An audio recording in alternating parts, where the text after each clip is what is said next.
Twice it says it in the Talmud. They completely ignore that. So it's very irresponsible. And I'm calling all these rabbis out, and they could come up and challenge me. It's irresponsible, assuming they know that the Talmud actually teaches this, for them so confidently to tell a Gentile who's sincerely looking for truth, right, and an ethical outlet for himself and his family, that for sure you get to go to heaven if you keep the 7 Noahide laws. Okay, it's completely irresponsible, especially as Orthodox Jews. We wouldn't eat a French fry from a questionable hechsher, like kosher authority, because we're that strict. But someone, I assume a decent individual is coming up to you for religious, spiritual guidance, and you're going to toss him this bone that is not verified.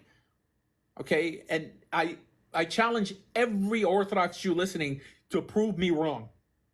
Okay, if that is not something to call these rabbis out on, okay, I don't know what is. If they could get away with that, right, Chabad, like trying to get the U.S. to sign the 7 Noahide laws on Education Day, like into law to some extent, right? You know how irresponsible that is? How Chabad could have their telethon and say, oh, yes, no, Gentiles, of course, you don't have to keep Torah. God made you with a specific purpose, which is something that only they invented, right? He made you a Gentile. Be proud to be a Gentile, right? He made us Jews. We're proud to be Jews. This fatalistic, meaningless religious pursuit. They think that Gentiles are going to be happy with that. All it does, when the Gentiles find out the truth, all it does is going to build resentment.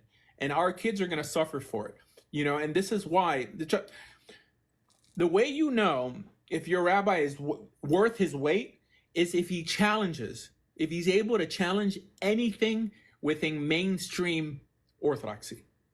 If he's not, if he's Chabad and he won't challenge anything that's Chabad, if he's Satmar and he doesn't challenge anything that's Satmar, that means what you have is a yes man. You basically have a consensus machine. Okay? Oh, is this what we're doing nowadays? Is this how we're defining anti-Semitism? Is this how we're defining Zionism? That's not what you want in a leader.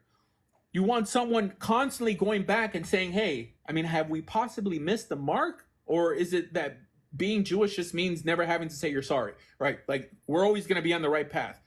Okay, so this whole Noahide movement is a waste of time. It's a waste of time.